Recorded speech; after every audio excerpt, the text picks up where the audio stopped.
Hello दोस्तों, आज हम आपको हाई स्कूल के प्रैक्टिस सेट 2 को बताएंगे जो 2024 का प्रैक्टिस सेट 2 है, जिसका प्रश्न नंबर जो दिया है वो 22 है। प्रश्न नंबर 22 में दिया है कि किन्हीं 5 भागों को हल कीजिए। यहाँ पर प्रश्न 22 में 5 भाग आपको हल करने, लेकिन मैं यहाँ पर आपको 5 नहीं 6 भाग कराऊंगा, क्योंकि इसमें 5 करने ही एक अधिक होता है। लेकिन यहाँ पर आपकी बोर्ड परीक्षा के जो प्रश्न हैं वो सभी के सभी प्रश्न यहाँ पर अभी आपको हल कराए जाएंगे। जैसा कि पहला प्रश्न है, द्विघात बहुपद 3x² माइनस के x माइनस 4 के शून्यांक ज्ञात कीजिए और शून्यांक तथा गुणांकों के बीच के संबंध की सत्यता की जांच कीजिए। तो यहाँ से हमारा जो समीकरण दिया है वो 3x² माइनस x माइनस 4 बराबर 0।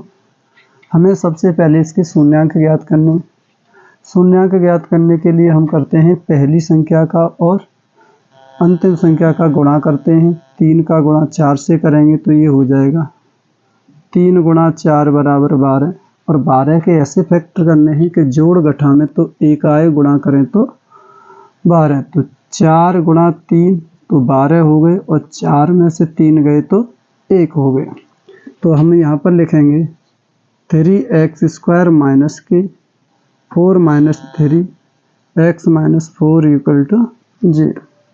यहाँ पर 3x² माइनस के 4x माइनस माइनस प्लस के 3x माइनस 4 बराबर 0। यहाँ से x कॉमन ले लेंगे तो यहाँ पर बचेगा हमारा 3x माइनस 4 और प्लस के 1 कॉमन लेंगे तो यहाँ 3x माइनस 4 इक्वल टू 0। देखिए 3x माइनस के 4 और 3x माइनस 4 ये एक कोष्टक में लेंगे 3x माइनस 4 और ये x प्लस 1 बराबर 0। यहाँ से शून्यांक ज्ञात करेंगे केस फर्स्ट। केस फर्स्ट में दिया है 3x माइनस 4 इक्वल टू 0 लगाएंगे तो 3x इक्वल टू 4, यहाँ से पक्षांतर करेंगे तो ये 4 हो जाएंगे। x बराबर 4/3, ये x का मान निकल के आ गया यानी अल्फा। यहाँ पर तो ये होगा x प्लस 1 बराबर 0, x बराबर 1 माइनस का हो जाएगा, ये x बराबर माइनस का 1। यहाँ से जो x का मान निकल के आ गया माइनस का 1 है। अच्छा, ये शून्यांक ये जो मान दिया है वो अल्फा का मान है 4/3 और ये जो मान निकल के आ गया वो है बीटा का मान माइनस के 1। अब हम इसे हल करते हैं। सबसे पहले इसमें सत्यता की जांच करनी। सत्यता की जांच के लिए हमें यहाँ पर जो दिया है 3x² माइनस x माइनस 4 बराबर 0 की तुलना ax² plus bx plus c बराबर 0 से करने पर तुलना करेंगे तो यहाँ से हमें a का मान 3 प्राप्त होगा, b का मान -1 और c का मान -4। यहाँ a b c के मान पर अब सत्यता की जांच करनी है। सत्यता की जांच। सत्यता की जांच है कि अल्फा प्लस बीटा बराबर यहाँ पर माइनस के b/a होता है। तो अल्फा का मान यहाँ पर दिया है 4/3 प्लस बीटा का मान दिया है माइनस का 1 बराबर माइनस b दिया है यहाँ से माइनस का 1, अल्फा का मान दिया है 3। सॉल्व करेंगे तो ये 4/3 प्लस माइनस माइनस का 1 बराबर ये हो जाएगा माइनस माइनस प्लस का 1/3। इसके नीचे बनवाएंगे, सॉल्व करेंगे तो ये एलसीएम हो जाएगा 3 और ये हो जाएगा 4 माइनस 3 और ये 1/3। तो यहाँ से 1/3 बराबर 1/3। यहाँ से ये प्राप्त हो गया LHS इक्वल टू RHS। इसी प्रकार हमें अल्फ़ा इंटू बीटा में ज्ञात करना। अल्फ़ा इंटू बीटा बराबर ये होता है हमारा C/A। अल्फ़ा हमारा मान दिया है, देखिए अल्फ़ा का मान 4/3 और बीटा का मान दिया है -1, यानी ये 0.1 है। और C का मान दिया है -4 और अल्फ़ा का मान है 3। सॉल्व करेंगे तो ये -4/3 बराबर -4/3। तो LHS इक्वल टू RHS। इस प्रकार से हमें सत्यता की जांच हो गई और इस शून्यांकों का संबंध भी पता चल गया। सबसे पहले क्या करेंगे, इसके गुणनखंड करेंगे। गुणनखंड करके यहाँ से मध्य पद को तोड़ करके शून्यांक प्राप्त होंगे। जो शून्यांक हमारे हैं, x का मान 4/3 और दूसरा शून्यांक है -1। तो ये अल्फ़ा का मान हो जाएगा और ये बीटा का मान हो जाएगा। तो यहाँ से अल्फ़ा बीटा के जो मान निकला है और इसके बाद हम इसकी तुलना करेंगे। यहाँ पर ax² + bx + c बराबर 0 से a b c के मान ज्ञात हो जाएंगे। सत्यता की जांच होती है अल्फ़ा + बीटा बराबर -b/a। शून्यांकों के मान यहाँ रखेंगे और ये b के मान यहाँ। अगर वो दोनों मान बराबर आते हैं तो ये हमारा जो क्वेश्चन दिया गया यानी सत्यता की जांच यानी सही है, यानी शून्यांक और इसके जो मान दिए गए उनका योगफल और गुणनफल। इस तरीके से हमें यहाँ पर सत्यता की जांच कर सकते हैं। आगे क्वेश्चन देखेंगे अगला। क्वेश्चन नंबर 22 के ख को देखेंगे। निम्नलिखित रैखिक समीकरणों के युग्मों को हल कीजिए। यहाँ पर दे रखा है 0.2x + 0.3y = 1.3 और 0.4x - 0.5y = -0.7 ये दिया हुआ है समीकरण। तो इस समीकरण से हम क्या करते हैं, पहला समीकरण बनाएंगे। यदि इस समीकरण से पॉइंट हटाएंगे तो ये हो जाएगा हमारा 2x/10 पॉइंट हटाएंगे प्लस यहाँ से हो जाएगा आपका 3y/10। इससे पॉइंट हटेगा तो 13/10। लासा लिया तो इसका लासा हो गया ये 10, तो ये हो जाएगा 2x + 3y बराबर 13/10। 10 से 10 तो ये 2x + 3y बराबर 13। ये समीकरण नंबर 1। यहाँ से समीकरण नंबर 2 प्राप्त कर लेते हैं। इसको लिख सकते हैं हम 4x/10 पॉइंट हटाएंगे तो माइनस, इसे लिख सकते हैं हम 5y/10 और इसे लिख सकते हैं हम 7/10 माइनस का है। इसके आगे 0 लगा हो उससे कोई दिक्कत नहीं है अगर संख्या के आगे, तो इसलिए हमने ये केवल 7 लिखा है, यहाँ पर 5 लिखा है, 0 आगे नहीं। 0 5y एक ही बात है। इसमें लासा लेंगे तो ये लासा हो जाएगा 10। 4x - 5y बराबर -7/10। इस 10 से ये 10 कैंसिल हो जाएंगे। 4x - 5y बराबर -7 समीकरण नंबर 2 हो जाएगा। अब आप इसमें सॉल्व करेंगे तो देखो ये 5y है और ये 3y है। तो हम समीकरण 1 में कितने से गुणा कर देते हैं, 5 से, और समीकरण 2 में 3 से गुणा करेंगे तो ये जोड़ने पर कट जाएगा। और वैसे ये भी कट जाएगा अगर इसमें 2 से गुणा कर दें और फिर घटाने पर लिख दें तब भी हो जाएगा, क्योंकि यहाँ 4x है और यहाँ पर है हमारा 2x। तो हम इसे काट सकते हैं अच्छे से। यहाँ पे समीकरण नंबर 1 में हम क्या करते हैं, 5 से गुणा कर दें और समीकरण 2 में 3 से गुणा, यहाँ लिख दे रहा हूँ। समीकरण 1 में 5 से तथा समीकरण 2 में 3 से गुणा करने पर, जैसे गुणा करोगे तो इसमें 5 का करेंगे तो ये हो जाएगा 10x + 15y बराबर 13.65। समीकरण नंबर ये 3 हो जाएगा। इसमें 3 से गुणा करेंगे तो ये 4×12x माइनस के 5×15y बराबर 7×21 माइनस के 21 हो जाएंगे। समीकरण नंबर हो जाएगा 4।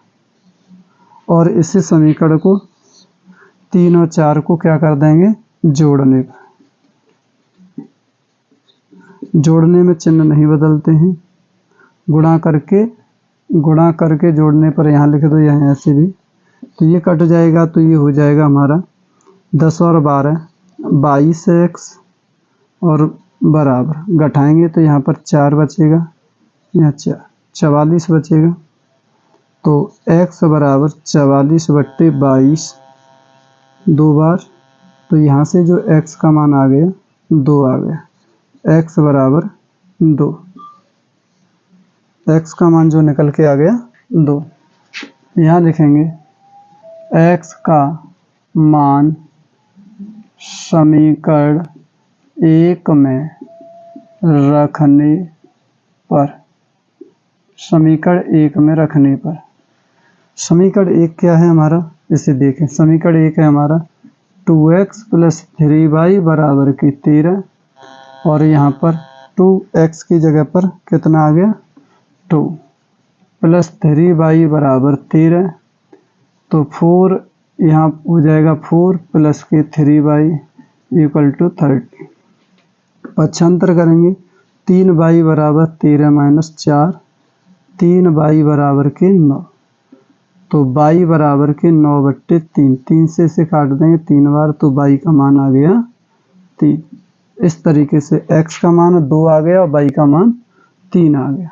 तो इस समीकरण को हमने जो सॉल्व किया था, जो दशमलव संख्या थी, दशमलव हटाया, नीचे 10 लगा दिया। इस तरीके से ये समीकरण पहला बन गया। यहाँ से दशमलव हटाया तो समीकरण हमारा दूसरा बन गया।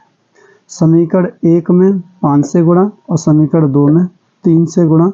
ये विलोपन विधि से सॉल्व किया, ये विलोपन विधि से हल किया। तो यहाँ से ये संख्या कट जाएगी, बचेगा 10 और 12 22 हो जाएंगे। इसमें से घटाएंगे 44, तो x का मान निकल आया 2। x का मान समीकरण 1 में रख देंगे, ये समीकरण नंबर हमारा 1 था, इसमें रख दिया x के स्थान पे, तो 2 दूना 4 हो गए, प्लस के 3y बराबर 13। पक्षांतर करेंगे तो 3y बराबर के 13 - 4, यहाँ से 3y = 9 होगा, और भाग दे देंगे 3 का 9 में, तो कितनी बार जाएगा 3 बार, तो y का मान आ गया यहाँ पर हमारा 3। इस तरीके से हमने इसे हल कर लिया, x और y के मान निकाल लिए। क्वेश्चन देखेंगे ग वाले। ये 22 का ग है। सिद्ध कीजिए कि बाह्य बिंदु से वृत्त पर खींची गई स्पर्श रेखाओं की लंबाइयां बराबर होती है या नहीं। तो पहले मैं यहाँ पर एक वृत्त बनाता हूँ, और इस वृत्त से खींची गई स्पर्श रेखा है, यानी ये बाह्य बिंदु, ये मान लिया हमने P। इस बाह्य बिंदु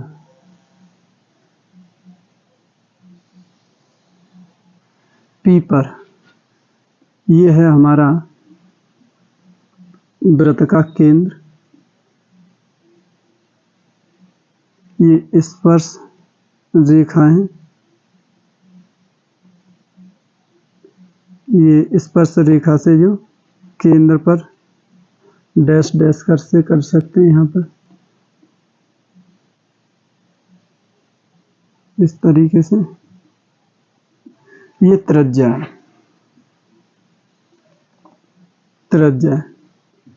और यहाँ से केंद्र से इसे मिला दिया हमने बाह्य बिंदु P था।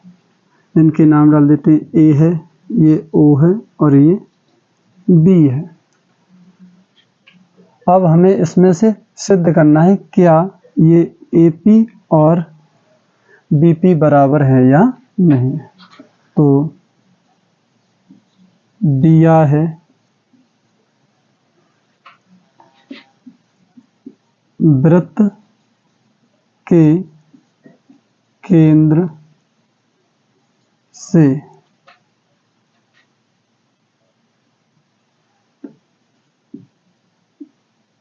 वृत्त का केंद्र दिया है वृत्त का केंद्र O तथा बाह्य बिंदु P से बाह्य बिंदु P से स्पर्श रेखाएं, बाह्य बिंदु P से स्पर्श रेखाएं खींची गई हैं। सिद्ध करना है इसमें।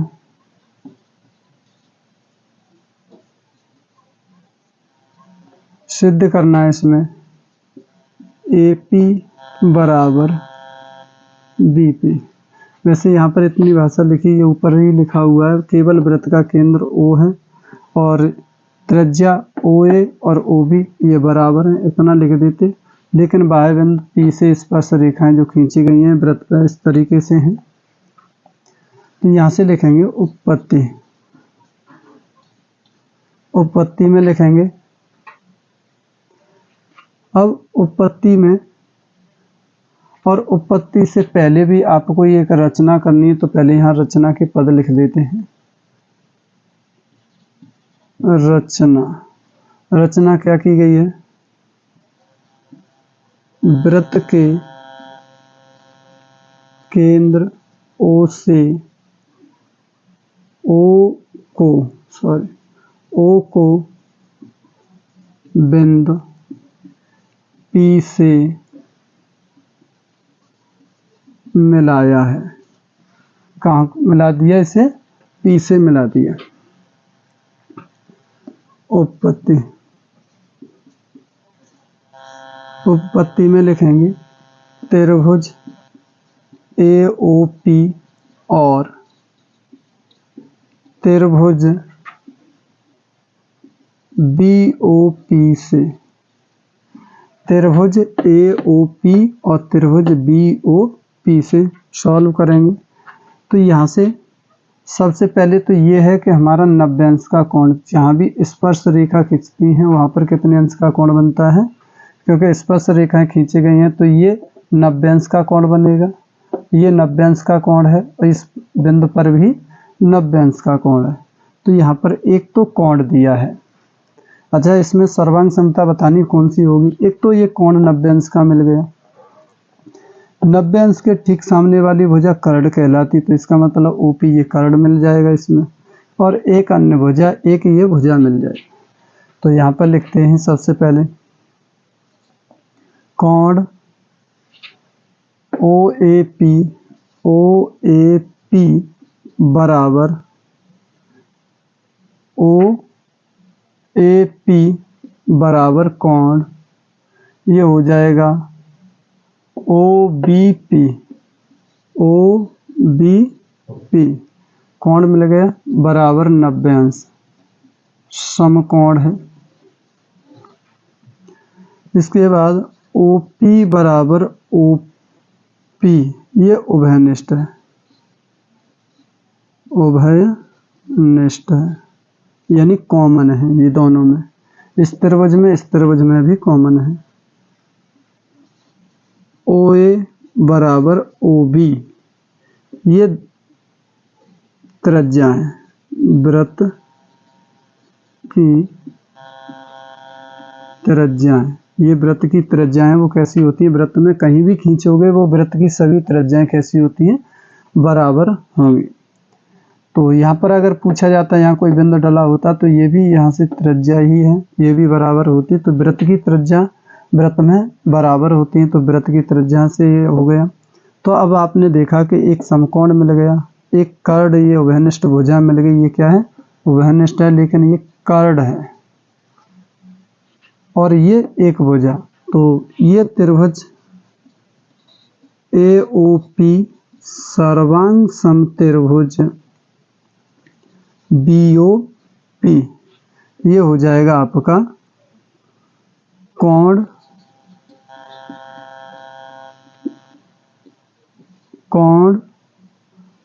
यानी 90 अंश का कोण, ऐसे लिखेंगे समकोण, समकोण कर्ण भुजा, या इसे लिख सकते हैं RHS से, RHS से सर्वांग सम हो गया। जैसे ये RHS सर्वांग सम हो गया तो ये जो भुजा है ये भी कैसी होंगी, बराबर होंगी। तो ये लिख जाएगा AP बराबर के BP बाई CP CT से। तो यहाँ से बाई CP CT यानी सर्वांग समता के नियम से, सर्वांग समता का नियम ये होता है कि सर्वांग सम अगर दोनों त्रिभुज हैं तो उसके सभी अंक कैसे होंगे, बराबर होंगे। इसलिए यहाँ पर AP बराबर BP। एक बार फिर से इसे समझ लेते हैं अच्छे से।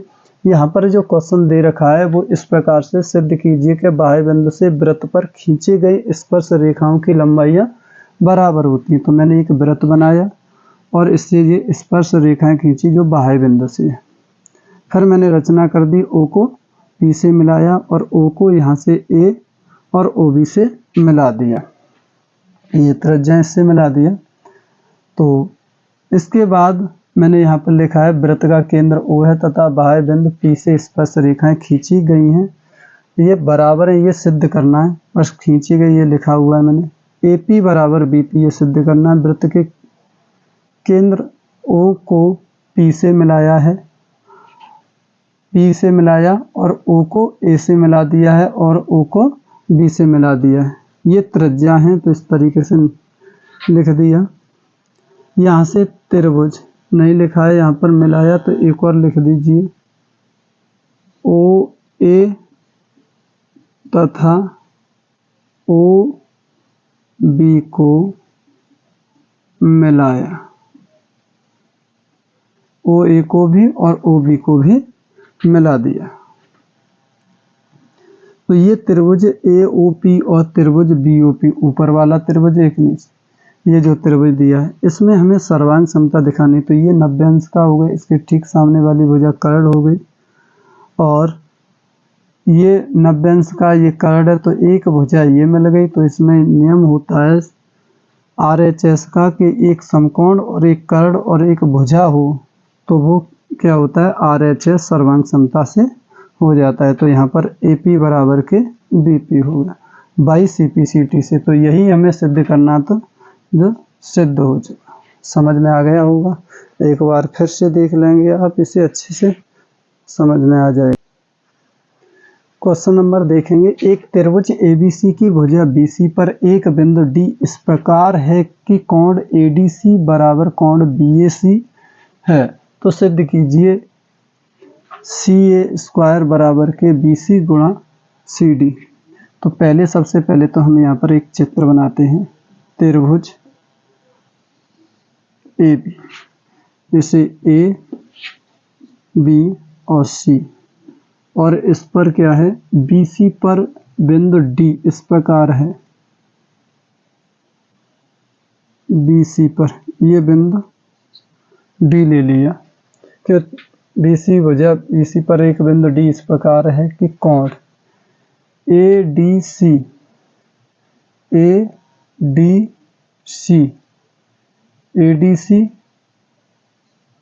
बराबर है BAC, यानी इस त्रिभुज के पूरे के बराबर, इसके बराबर, ये पूरे के बराबर ये। इस तरीके से ये चित्र बना है। तो यहाँ से लिखेंगे, दिया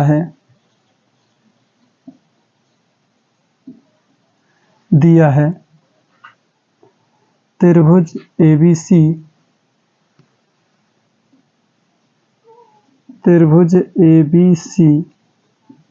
की भुजा BC पर एक बिंदु D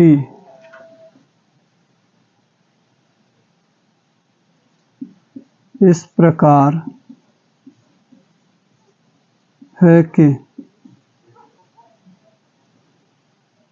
कोण ADC बराबर कोण BAC, यानी डी इस प्रकार से लिया गया है कि कोण BAC और ADC ये कोण दोनों बराबर हो जाएंगे। सिद्ध करना है, सिद्ध करना है, सिद्ध करना है हमें CA² बराबर CB गुणा CD, ये सिद्ध करना है। यहाँ से लिखेंगे उत्पत्ति। उत्पत्ति, अब ये जो कोण दिया है BAC और ADC, इसका मतलब ये दो त्रिभुज हैं। यहाँ लिखेंगे त्रिभुज ABC और त्रिभुज ADC। त्रिभुज ABC और त्रिभुज ADC में हमें समरूपता दिखानी है, तो यहाँ पे पहले तो ये कोण मिल गया। क्या कोण है ये? कोण ADC। कोण ADC बराबर कोण, ये ABC में कोण A मिलेगा तो पहले मैं इसे लिखता हूँ। पहले कोण BAC बराबर कोण ADC। इस वाले त्रिभुज में ये मिल गया। ये कोण C है वो दोनों में समकोण है। कैसे? इस वाले त्रिभुज में भी ये कोण C आ रहा है और इसमें भी C समकोण आ रहा है, तो ये हो जाएगा हमारा कोण C बराबर कोण C। ये है हमारा उभयनिष्ठ दोनों त्रिभुजों में। तो कोण कोण से, तो ये हो जाएगा हमारा AA समरूपता से त्रिभुज ABC समरूप त्रिभुज ADC। जब ये त्रिभुज समरूप हो जाएंगे तो इनकी भुजाओं का अनुपात भी कैसा होगा हम तो यहाँ से देखेंगे AD ऐसे लिखना AB बट्टे ये हो जाएगा हमारा AB बट्टे AD और AC बट्टे इसे लिख देंगे हम DC, AC बट्टे DC और ये एक हो जाएगा AC बट्टे BC, एक हो जाएगा हमारा BC बट्टे DC। BC ये हो गया BC बट्टे और AC, ये पूरे भुजा बट्टे ये इस कोण की भुजा आएगी, तो ये हो जाएगी हमारी AC। हमें सिद्ध करना है, उसे दो पार्ट लेंगे। कौन सा है? AC² आ रहा है तो ये वाला AC और DC CD या BC एक ही बात है, तो हम इसे सॉल्व करेंगे इन दोनों पार्टों को। तो इससे हम क्या निकाल सकते हैं? ये हो जाएगा हमारा AC बट्टे DC बराबर BC बट्टे AC। AC का AC से गुणा करेंगे तो ये हो जाएगा AC² बराबर DC गुणा BC। यही आपको यहाँ सिद्ध करना है। CB लिख लो या BC को, तो इसे ऐसे भी लिख सकते हैं AC² बराबर CD गुणा इसे लिख दो BC को लिख दो CB। यही हमें सिद्ध करना था। ये इस तरीके से सिद्ध होगा। एक बार फिर से समझ लें इसी त्रिभुज को, बहुत ही अच्छा है। इस त्रिभुज में केवल समरूपता अगर मालूम है तो उसकी भुजाओं का अनुपात भी समान होता है समरूप त्रिभुजों में। पहले ये दे रखा है, आपको सिद्ध करना है। तो कोण, ये कोण ADC और BAC दे रखा है, तो हमने यहाँ पर लिखा है ADC और BAC। सिद्ध करना है CA² बराबर CB गुणा CD। यहाँ पर CB है तो इसे भी ऐसे ही लिख दो आप CA² लिख दो। तो यहाँ से जो आपको सिद्ध करना है तो त्रिभुज ABC और ADC, आप पहले त्रिभुज ADC फिर त्रिभुज ABC लिख दें तब भी कोई दिक्कत नहीं, इसलिए मैंने यहाँ पर कोण पहले B वाला है तो B का ही लिया है BAC, और कोण ADC से लिया है ADC, और कोण C और कोण C दोनों में वहनिष्ठ है। तो ये हो जाएगा AA समरूपता से। तो AA समरूपता से इसमें क्या है, त्रिभुजों में भुजाएं कैसी होती हैं, समानुपात में होती हैं। तो AB बट्टे AD हो जाएगी, AC बट्टे DC हो जाएगा, फिर AC बट्टे BC, यानी इस पूरे त्रिभुज की भुजा इसके बराबर। सॉल्व करेंगे इन दो कोणों को जो सिद्ध करना है वो लाने के लिए, आंसर आ जाएगा हमारा। इस तरीके से यह समझ में आ गया होगा। अगला प्रश्न देखेंगे, क्वेश्चन नंबर 22 का आड़ा देखेंगे। निम्नलिखित बारंबारता का माध्यक ज्ञात कीजिए, यानी माध्यिका ज्ञात करनी है यहाँ पर। तो मैं इसे ऐसे लिख देता हूँ, वर्ग अंतराल, यहाँ से हल कर रहे हैं वर्ग अंतराल में, और यहाँ लिखेंगे बारंबारता, बारता।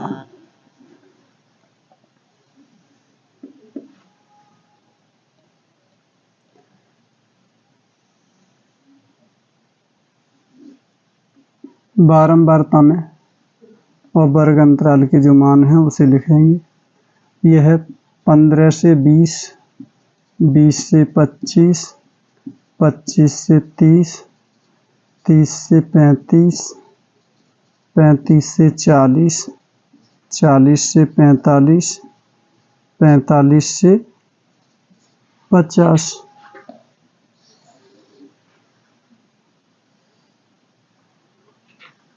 यहाँ है 14, 56, 60,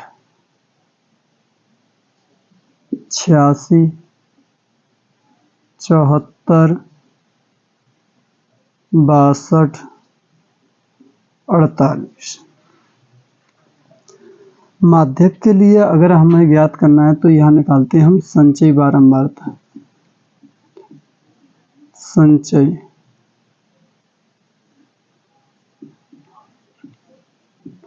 संचयी बारंबारता।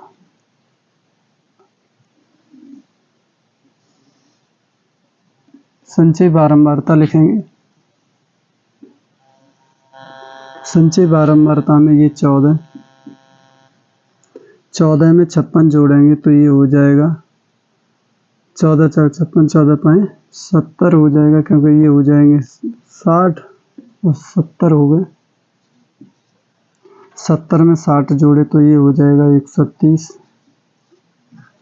130 में 86 जोड़ेंगे तो ये हो जाएगा 6, 8 और 3 11 और 2 हो जाएंगे, और 74 जोड़ेंगे तो 4 और 6 10, और 7 1 8, 1 9 और 2, 62 जोड़ेंगे तो ये हो जाएगा 2 9 6 15, और 9 6 15 और 2 1 3, 48 जोड़ेंगे तो ये हो जाएगा 0, और 9 1 10, 400 हो जाएगा। यहाँ से हम निकालते हैं माध्यक। तो यहाँ से दिया है कि हम n बराबर 400, अगर n बराबर 400 है तो n बट्टे 2, यानी 400 बट्टे 2, n बट्टे 2 का मान निकालें तो ये आ जाएगा 200। अब 200 वाली संख्या देखनी है हमें, इसमें देखनी है 200 संख्या है, ये 130, ये 216, ये वाली संख्या लेंगे। इसके ठीक सामने वाला ये तो होगा हमारा फलन f, इसके ठीक सामने वाली निम्नतम पद ये होगा हमारा l, और इसके ऊपर वाला ये होगा हमारा CF, और इनका अंतर ये h बराबर अंतर है यहाँ पर 5, l बराबर दिया है हमारा यहाँ पर 30, और n बराबर 400 है, और CF यहाँ लिख दे रहा हूँ मैं, CF संचयी बारंबारता दी है 130 और f बराबर दिया है 86। सॉल्व करेंगे माध्यक। यहाँ निकालते हैं माध्यक। फॉर्मूला होता है L plus n/2 minus CF बट्टे F गुणा H। ये होता है फॉर्मूला। L हमारा यहाँ पर दे रखा है 30, तो 30 प्लस n/2 या तो n की जगह पर रखते हैं 400 बट्टे 2 माइनस CF दिया है 130 बट्टे F का जो मान दिया है वो दिया है 86 गुणा 5। सॉल्व करेंगे तो ये हो जाएगा 200। तो 30 प्लस 200 में से 130 गए तो 70 बट्टे 86 गुणा 5। अब ये 30 प्लस काट देते हैं इसे 86 को, तो ये हो जाएगा 4 3 43 बार, ये 35 बार 3 दूनी 6। तो ये हो जाएगा 5 का गुणा 35 से करेंगे तो 5 25 5 15 15 2 17 175 बटे 43। अब हमें इसे सॉल्व करना है। तो ये 30 और 30 के बाद यहाँ पर जो दे रखी है संख्या आगे देखेंगे। इसमें 43 का भाग इसमें देंगे तो ये हो जाएगा, देखो मैं यहाँ 43 का भाग देता हूँ 175 में, तो 4 चक 16 यानी 4 बार चला जाएगा, 4 12 4 चक 16 16 1 17, यहाँ बचेंगे 3। अब नहीं भाग जा रहा है तो पॉइंट लगाइए, 0 बढ़ाइए, फिर भी नहीं भाग जा रहा है तो भाग टूटी बिंदु, फिर एक और 0 बढ़ा लीजिए और 4 7 28, 7 बार चला जाएगा, 7 21 और 4 7 28 और 2 30 हो जाएंगे। तो एक अधिक आ रहा है तो ये लगभग में होगा यहाँ तक, तो ये हो जाएगा हमारा 4.07। सॉल्व करेंगे तो ये आ जाएगा हमारा 34.07। वैसे यहाँ भाग देने पर 6 बार जाएगा, फिर 9 बार जाएगा, तो इस वजह से हमने इसे हल करके एक अंक अधिक लेकर के यहाँ पर लिख दिया गया।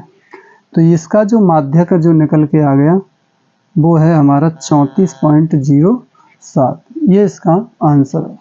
सबसे पहले निकालने का तरीका क्या है कि जो बहुलक वर्ग लिखे हुए बारंबारता लिखी है, बारंबारता को संचयी बारंबारता में बदलेंगे। 14 14 में 56, 70 70 में 60, 130, 86 जोड़े तो 200, 16 74 जोड़े 216 में 290, 62 जोड़े 290 में 352 और 48 जोड़े तो 50। यहाँ से हमने n ज्ञात की। n का मतलब यहाँ से 200 वाला पद देखेंगे, इसमें कौन सा 130 छोटा है तो 216 वाला ही पद इसमें मानेंगे। तो ये f होगा, इसके ठीक सामने वाला न्यूनतम पद l होगा, इसके ठीक ऊपर वाला पद CF होगा हमारा। और ये फॉर्मूला होता है माध्यक का हमारा L प्लस के n/2 माइनस के CF बट्टे F इंटू H। मान रखेंगे यहाँ 400 200, 200 में से 130 गए तो 70, यहाँ 86 काट दिए 35, ये 43 बार, 35 गुणा 43 175 बट्टे 43 हो जाएंगे और 43 का भाग देंगे तो ये आ जाएगा 4.07। जोड़ देंगे तो ये हो जाएगा हमारा 34.07। इस तरीके से आपका समझ में आ गया होगा। क्वेश्चन नंबर 22 का देखेंगे। यह एक पासे को एक बार फेंका जाता है, निम्नलिखित को प्राप्त करने की प्रायिकता ज्ञात कीजिए। एक अभाज्य संख्या 2 और 6 के बीच स्थित कोई संख्या, ये ज्ञात करना है। तो देखेंगे पासे में अंक, पासे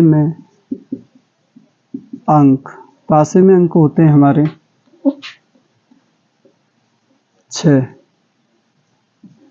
1 2 3 4 5 6। तो यहाँ से कुल परिणाम निकले, कुल परिणाम कुल परिणाम हो गए वो हमारे 6 हो गए। अब इसने पूछा है पहला, एक अभाज्य संख्या, अभाज्य संख्या, अभाज्य संख्या इसमें क्या है, 2 है, 3 है, 5 है। तो अनुकूल परिणाम क्या हुए, अनुकूल परिणाम, अनुकूल परिणाम हुए 3। तो प्रायिकता होती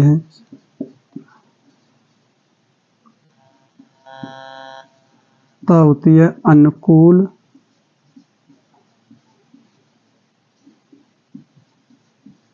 परिणाम बट्टे कुल परिणाम, अनुकूल परिणाम बट्टे कुल परिणाम। तो यहाँ से अनुकूल परिणाम है 3 बट्टे 6, काट दिया इसे 1 इसे 2, तो ये प्रायिकता हो गई 1 बट्टे 2। दूसरे प्रश्न में क्या कहा है, इसे यहाँ कर देते हैं। दूसरे में कहा है 2 से 6 के बीच, 2 से 6 के बीच संख्याएं, एक तो होंगी 2 से 3 है, 4 है, 5। तो अनुकूल परिणाम है वो हो गए हमारे 3 और कुल परिणाम तो 6। तो यहाँ निकालेंगे प्रायिकता,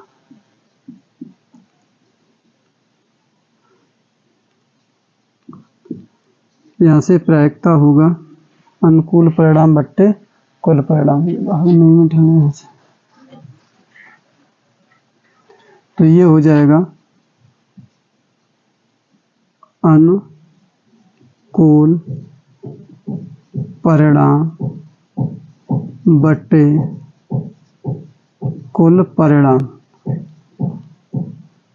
अनुकूल परिणाम बट्टे कुल परिणाम। तो 3 बट्टे 6, काट दिया इसे 1 इसे 2, तो आंसर होगा 1 बट्टे 2।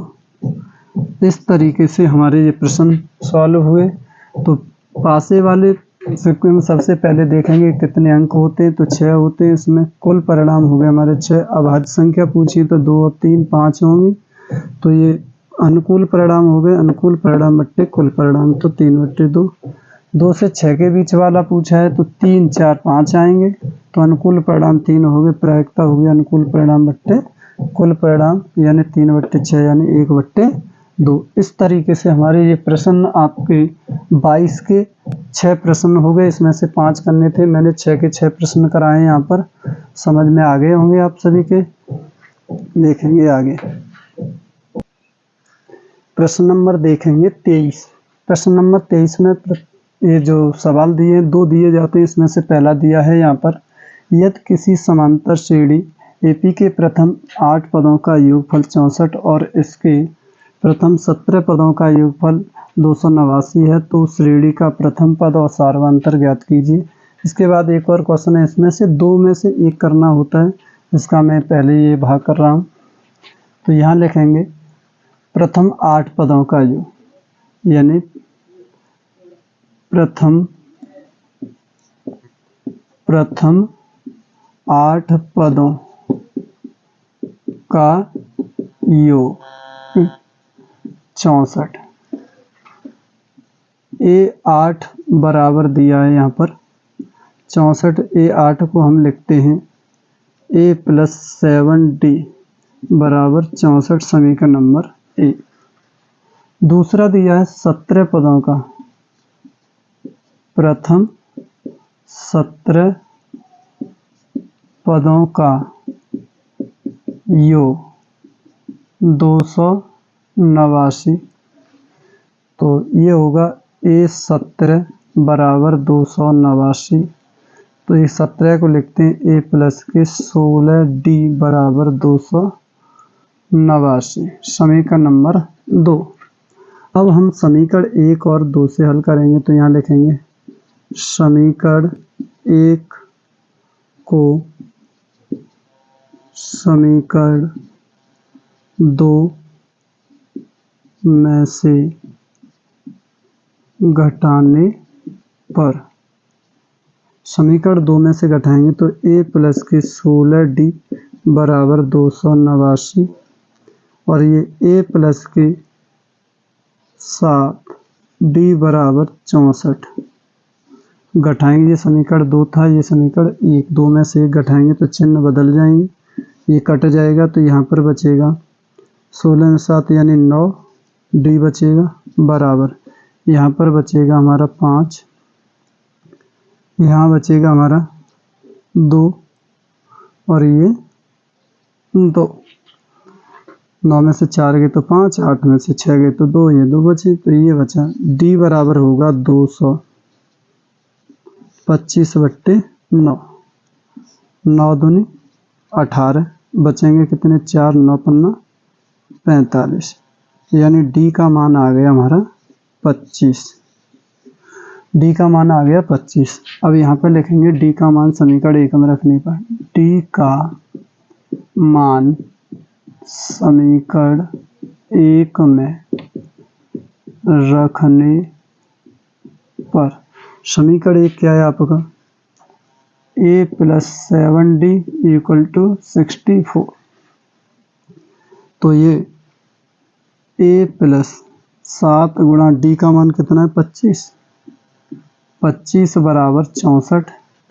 तो इसे सॉल्व करेंगे तो a प्लस के 7 का गुणा तो करेंगे तो ये हो जाएंगे 25 सत्ते 175 बराबर 64। तो ये हो जाएगा a बराबर के 64 माइनस 175, 175 घटाएंगे तो a बराबर 15, 5 में से 4 तो 1, 7 में 6 1, 1 माइनस के 11। यहाँ से ये निकल के आ गया a का मान माइनस के 11 और ये d का मान निकल के आ गया 25। इस तरीके से यहाँ पर हमारा आंसर आया। उसने यही पूछा है प्रथम पद और सार्वंतर ज्ञात कीजिए, तो सार्वंतर d और प्रथम पद ये आ गए माइनस के 111। इस तरीके से ये हमारा प्रश्न सॉल्व हुआ। ये प्रश्न नंबर 23 का पहला है। समझ में आ गया होगा अच्छे से। क्वेश्चन नंबर देखेंगे 23 का, ये अथवा वाला प्रश्न है। एक रेलगाड़ी एक समान चाल से 180 किमी की दूरी तय करती है, तो यदि चाल 5 किमी प्रति घंटा अधिक होती तो वह उसी यात्रा में 1/2 घंटा कम समय लेती है, तो रेलगाड़ी की चाल ज्ञात कीजिए। तो यहाँ पर क्या ज्ञात करना है, रेलगाड़ी की चाल। तो हमने जो ज्ञात करना है वही लिख देते हैं, माना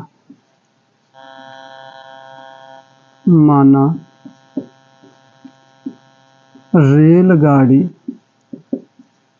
की चाल क्या मान ले x किमी प्रति घंटा मान ले। दूरी कितनी है, दूरी दे रखी है हमारी 180 किमी, दूरी 80 किमी। तो ये समय होता है हमारा समय बराबर, यानी रेलगाड़ी को 180 किमी दूरी तय करने में जो समय लगेगा अगर इस चाल से चलते हैं तो समय बराबर होता है दूरी बट्टे चाल। तो ये हो जाएगा हमारा 180/x। यदि चाल में वृद्धि, चाल में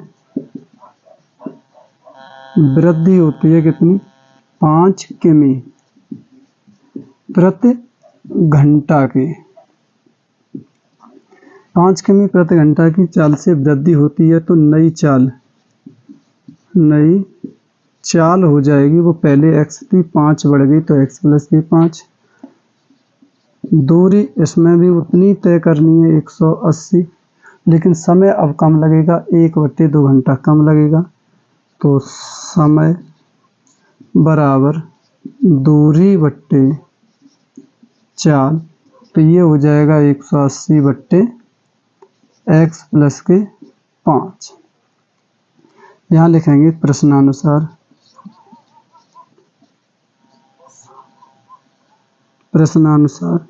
प्रश्नानुसार का मतलब होता है जो प्रश्न में कहा गया उसी के अनुसार। अच्छा, प्रश्नानुसार में लिखेंगे हमारा मान जो पहले दिया था 180 बट्टे x माइनस 180 बट्टे x प्लस 5 बराबर 1 बट्टे 2। इसे हम सॉल्व करेंगे तो ये हो जाएगा हमारा x और x प्लस इसका एलसीएम हो जाएगा हमारा x कोष्टक में x प्लस 5, ये एलसीएम हो गया, और x का x में भाग देंगे तो ये बचेगा हमारा 180 कोष्टक में x प्लस की 5 माइनस x प्लस 5 से ये कैंसिल हो जाए x, तो ये हो जाएगा 180 x बराबर 1 बट्टे 2। इस तरीके से यहाँ पे एलसीएम सॉल्व किया। आगे देखते हैं कि यहाँ से इसका अंदर गुणा करेंगे 180 का, तो मैं यहाँ पर सॉल्व करता हूँ।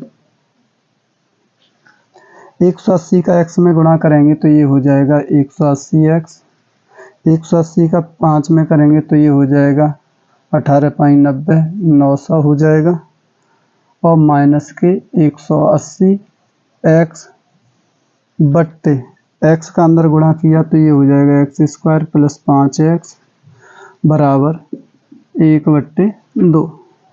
180 से 180 कैंसिल तो ये हो जाएगा 900 बट्टे x² प्लस 5x बराबर 1 बट्टे 2। सॉल्व करेंगे तो ये x² प्लस 5x बराबर 9 दूनी 18। इधर लेके आएंगे पक्षांतर करेंगे x² प्लस 5x माइनस 1800 बराबर 0। अब हमें इसके ऐसे फैक्टर करने 1800 के कि जोड़ घटा में तो कितने आ जाने चाहिए, 5, गुणा करें तो 1800। तो इतनी संख्याओं के गुणा करने के लिए हमने आपको बताया सबसे बढ़िया है आप फैक्टर करना सीख लें। यहाँ पे मैं 1800 लिखता हूँ, इसके करता हूँ फैक्टर। 2 से काटेंगे तो ये हो जाएगा कितना, 2 9 18, 900, फिर 2 से काटेंगे तो 2 दूना 4, 2 5 10, 450 हो जाएंगे। 2 से काटेंगे 2 दूना 4, 2 दूना 4 1 5, 225। 3 से काटेंगे तो 7 21, 5 15 75। 3 से काटेंगे तो ये 25, 3 दूनी 6, 5 15। 5 से काटेंगे तो 5, और 5 से काटा 5। इस तरीके से आपने अभाज्य गुणनखंड किए। अब इन्हीं में ये संख्या गुणा करेंगे तो 118, और जोड़ घटा में तो 5 मिल जाएगा। अब करते कैसे हैं देखेंगे इसे। 3 तरह का, या ऐसे कर लेते हैं, 5 × 15 और 15 × 45 हो गए, और 5 का गुणा 5 दूनी 10, 10 दूनी 20, 20 दूनी 40। इसका मतलब यहाँ पे मिले हमारे 40 × 45, और 45 माइनस 40, 5 गुणा करने पर 1800 हो रहे, और उनमें संख्याओं को घटाने पर 5 प्राप्त हो रहे हैं। तो इस तरीके से हमने इसके फैक्टर किए। तो ये हो गया x² प्लस के, यहाँ लिखेंगे 45 माइनस 40 x माइनस के 1800 बराबर 0। x² प्लस के 45 x माइनस 40 x और माइनस के 1800 बराबर 0। x कॉमन लेंगे तो x प्लस के 45 माइनस 40 कॉमन लेंगे तो ये x प्लस के 40 का भाग देंगे 0, और ये कट जाएगा तो 45 ही बराबर 0। यहाँ से x प्लस 45 और x माइनस 40 बराबर 0, ये निकल के आ गया। यहाँ से हमें case first case second solve करेंगे तो ये हो जाएगा हमारा केस फर्स्ट सॉल्व करेंगे तो x प्लस 45 बराबर 0, तो x बराबर माइनस के 45, और केस सेकंड सॉल्व करेंगे तो ये हो जाएगा x माइनस 40 बराबर 0, तो x बराबर 40। माइनस वाली संख्या मान्य नहीं होती, तो इस तरीके से ये आ गया। तो हमारी चाल कौन सी होगी, तो यहाँ लिखेंगे अतः क्या है, रेलगाड़ी की चाल। रेलगाड़ी